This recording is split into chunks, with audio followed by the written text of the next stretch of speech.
دیکھیں شاعری میں اور باقی بھی جب ہم بات کرتے ہیں تو انسان بہت ہی کمزور ہے، اور انسان کئی حوالوں سے کمزور ہے، لیکن اس کے ساتھ ساتھ انسان ہی ہے جو کائنات کے مسائل کو سوچتا ہے اور ان کو حل کرنے کی کوشش کرتا ہے۔ تو عظمت انسان پہ جو وہ بات کرتے ہیں وہ اس میں وہ چیز ہمت دیتی ہے، وہ ہمیں طاقت دیتی ہے کہ ہمارے اندر ایسی چیز ہے کہ ہم بطور انسان ہم کچھ نہ کچھ کر سکتے ہیں۔ پھر وہ تحقیق و تفتیش جو ہے ان کے ہاں، تحقیق کی لو تپائے جاتی ہے مجھے، تفتیش کی دھن گھلائے جاتی ہے مجھے، بجھتی نہیں پینے سے بھی افکار کی پیاس، یہ علم کی بھوک کھائے جاتی ہے مجھے۔ واہ واہ۔ تو یہ تحقیق تک تو پھر بھی ہے، لیکن وہ تفتیش تک چلے گئے ہیں۔ یہ جو علم کا تجسس ہے، جو اسرار کائنات اور مقصد وجود کی فکر و تلاش میں وہ رہے، اس میں وہ اس کی ایک طرح سے جب وہ تفتیش کا لفظ آتا ہے تو ہم سوچتے ہیں کہ یہ لفظ انہوں نے استعمال کیا ہے کہ وہ تفتیش کر رہے ہیں، اور یہ ایسا ہی ہے۔ وہ کبھی کبھی شاعر سائنس کے اس طالب علم کی طرح بھی نظر آتا ہے جس میں جمالیاتی حس جو ہے وہ اسے کائنات کے رنگوں سے پیار کرنے پہ بھی ابھارتی ہے، اور دوسری جانب اسے اس بات کے لیے بھی بے چین رکھتی ہے کہ رنگ آخر ہے کیا، ابر کیا چیز ہے، ہوا کیا ہے۔ تو جوش صاحب وہ پہلے شاعر ہیں جو تفتیش بھی کر رہے ہیں، اور ان کی ساری فکر، تحقیق، تفتیش سب کا مرکز سچائی کی تلاش ہے۔ اور مجھے تو لگتا ہے کہ کبھی کبھی تو کسی جگہ وہ تفتیش سے بھی آگے ڈائسیکشن بھی کرنا چاہتے ہیں کہ اس جیتی جاگتی زندہ متحرک کائنات کے پرزوں کی جانچ پڑتال تو کی جائے کہ اس میں کیا ہے۔ جی شکریہ۔ تو بس یہ، اور آخر میں یہ کہنا چاہوں گی کہ آج کے دور میں عقل کی بہت ضرورت ہے، اور اس لیے ضرورت ہے کہ ہم دولے شاہ کے چوہے بنتے جا رہے ہیں۔ تو آج کے دور کو عقل کی ضرورت ہے، ہوش کی ضرورت ہے، اور جوش کی ضرورت ہے۔ بہت شکریہ۔ بہت شکریہ ناصرہ۔ ہر دور میں ہمیشہ عقل کی ضرورت تو رہی ہے اور رہے گی۔ بہت شکریہ آپ کا۔ شبر ظہری صاحب، آپ بنیادی طور پر تو فنانس کے اور اکنامکس کے آدمی ہیں، مگر آپ کی جو شعر و ادب سے وابستگی ہے اس کا ہمیں بخوبی علم ہے۔ مہمر و جرس کا آپ نے مطالعہ کیا، مجموعی تاثر اگر مختصراً اس کتاب کے حوالے سے بتائیں تو بہت شکریہ آپ کا۔ بسم اللہ الرحمن الرحیم۔ پہلے تو میں اپنے آپ کو اس قابل نہیں سمجھتا کہ افتخار عارف صاحب اور باقی حاضرین کے سامنے کوئی گفتگو کر سکوں، مگر جو کچھ بھی میں کہنا چاہتا ہوں وہ یہ کہ جو میں نے اس کتاب کو بہت غور سے پڑھا، اور میں سمجھتا ہوں کہ اچھا ہوا کہ جوش آج نہیں ہے، کیونکہ جو کچھ اس پہ کچھ چیزیں لکھی ہوئی ہیں، جس معاشرے سے آج ہم گزر رہے ہیں، جس ایک سفوکیشن کہہ لیں، جو اس کو اردو میں جس طرح ایک ہمارے معاشرے میں گھٹن ہے، اس معاشرے میں جو چند باتیں اس میں کی گئی ہیں وہ شاید آج پاکستان میں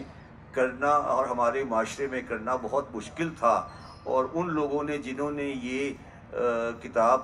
کو مجتمع کیا اور جمع کیا، انہوں نے ایک بہت بڑی خدمت کی ہے کہ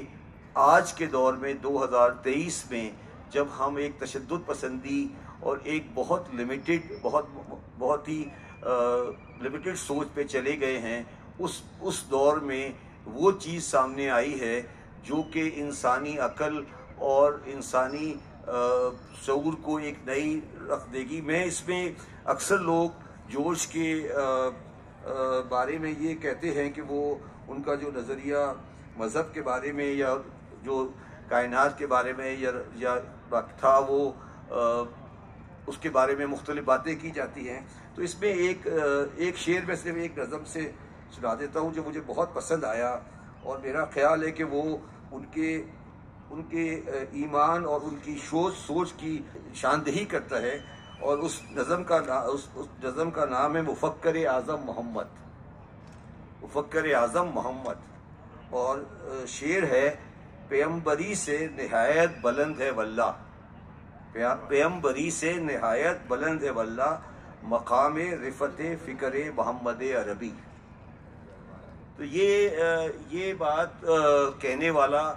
جو انسان ہے اس کو اس کے عقیدہ یا اس کی سوچ کو آپ کسی دائرے میں لمٹ نہیں کر سکتے، اور وہ جو کچھ وہ کہہ گئے ہیں وہ بہت میں نے پہلے کہا یہ جرأت آج بھی شاید کرتے ہوئے نہیں کوئی کر سکے کہ قرأت قرآن سے فرصت ہو تو عذراء کرم، قرأت قرآن سے فرصت ہو تو عذراء کرم،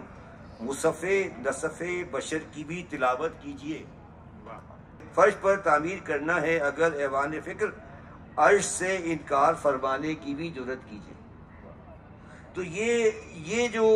میں یہ نہیں کہتا کہ مطلب میرا یہ کہنا ہے کہ جو جس طرح ناصرہ نے بات کی کہ جوش وہ سب کچھ کہہ گئے ہیں جو جس کی ہمیں آج ضرورت ہے، اور ہمارے اندر وہ صلاحیت نہیں ہے کہ ہم وہ باتیں کر سکیں۔ تو یہ جو کتاب آپ کے سامنے ہے یہ میرے حساب سے ایک کنٹریبیوشن ہے اس سینس میں کہ اس کتاب نے ہمیں وہ مواد لکھا ہوا فراہم کر دیا ہے جو ادروائز باقی ہمیں ایک شعر مجھے بڑا عجیب سا لگا، اور میں جو چیز سمجھتا ہوں کہ کوئی بھی انسان جو دنیا میں آتا ہے اگر اس کو اپنی قبر یاد نہیں ہے یا اس کا وہ اس چیز سے بہراور نہیں ہے تو اس کا مطلب ہے اس کی انسان کے اندر کوئی کمی ہے۔ اور ایک شعر مجھے بڑا اچھا لگا اس کتاب میں، بھیجا ہے جب بھی یار نے آغوش ناز میں، بھیجا ہے جب بھی یار نے آغوش ناز میں، طاری کیا گیا ہے لحد کے فشار کو۔ اب یہ شعر گہری رہنگی میں، کیونکہ میں نے 40 سال اپنی زندگی اکنامکس اور اکاؤنٹنگ میں ضائع کی ہے، تو مجھے میں قصیدہ افتخار عارف سے اس کو پورا سمجھنے کی کوشش کروں گا کہ یہ شعر کیا کہہ رہا ہے کہ بھیجا ہے جب بھی یار نے آغوش ناز میں، طاری کیا گیا ہے لحد کے فشار کو۔ تو یہ جو میرا اس بات پہ ختم کرتا ہوں کہ یہ ہمارے لیے ایک معجزے سے کم نہیں۔ ناصرہ نے کہا کہ یہ وہ چیز سامنے آ گئی ہے کہ جو ہمارے دلوں میں تھی، میں اپنے بارے میں کہتا ہوں جو میرے دل میں تھی، جو میں کہنا چاہتا تھا، مگر میں بالکل صاف الفاظ میں کہتا ہوں جو میں ڈر کے کہتا نہیں تھا، صاف بات کہہ رہا ہوں، میں ڈر کے نہیں کہتا تھا، میں ملاؤں سے ڈرتا تھا، میں لوگوں سے ڈرتا تھا کہ میں یہ بات کروں گا لوگ مجھے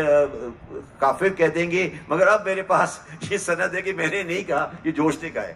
بالکل صحیح کہا آپ نے، اور آپ نے جو شعر سنایا اس کی تفسیر آپ کو بعد میں افتخار عارف صاحب ضرور سمجھائیں گے آپ کو۔ جوش صاحب کے دیکھیے مذہبی عقائد پہ بات کرنے کے لیے تو جوش صاحب کی جو ایک نظم ہے سورہ رحمان، جس کو جوش صاحب نے منظوم ترجمہ کیا ہے اس کا، ہم ایسے اہل ہنر کو ثبوت حق کے لیے اگر رسول نہ آتے تو صبح کافی تھی۔ تو جوش صاحب کے ان اقدار کے حوالے سے کیا بات کی جائے۔ جناب عارف امام صاحب، یہ بہت ہی عجیب ہے خواتین و حضرات کے ہمارے آج کے ایک بہت ہی اہم مہمان جناب اقبال حیدر صاحب جو کہ کینیڈا میں ہوتے ہیں، وہ آج بوجوہ تشریف نہیں لا سکے۔ بہت کام کیا انہوں نے جوش صاحب کے حوالے سے۔ 1975 میں ان کی جوش صاحب سے پہلی ملاقات ہوئی تھی، اس کے بعد سے وہ مسلسل، اگرچہ ان کا تعلق جوش صاحب کے خانوادے سے نہیں ہے، لیکن انہوں نے جوش صاحب پر باہر کی دنیا میں اور پاکستان میں اتنا کام کیا ہے کہ اگر میں آپ کو بتاؤں تو آپ کو حیرت ہوگی کہ ایک تو انہوں نے ڈاکومنٹری بنائی 1 گھنٹے اور 20 منٹ کی جوش صاحب پر لاکھوں ڈالر خرچ کر کے، اور وہ کمال ڈاکومنٹری ہے جو آج 5 سے 6 بجے یہاں پر اسی جگہ پر دکھائی جائے گی۔ میں آپ سے التماس کروں گا کہ اس کو آپ ضرور دیکھیے گا۔ پھر اقبال حیدر صاحب نے کراچی میں انجمن ترقی اردو کے دفتر کے سامنے ایک ایوان جوش بنایا ہے، بہت بڑا ایوان جوش، جس میں جوش صاحب پر ریسرچ کرنے کے لیے ایک وہاں پر بہت بڑی لائبریری ہے، وہاں پر مکالمہ ہوگا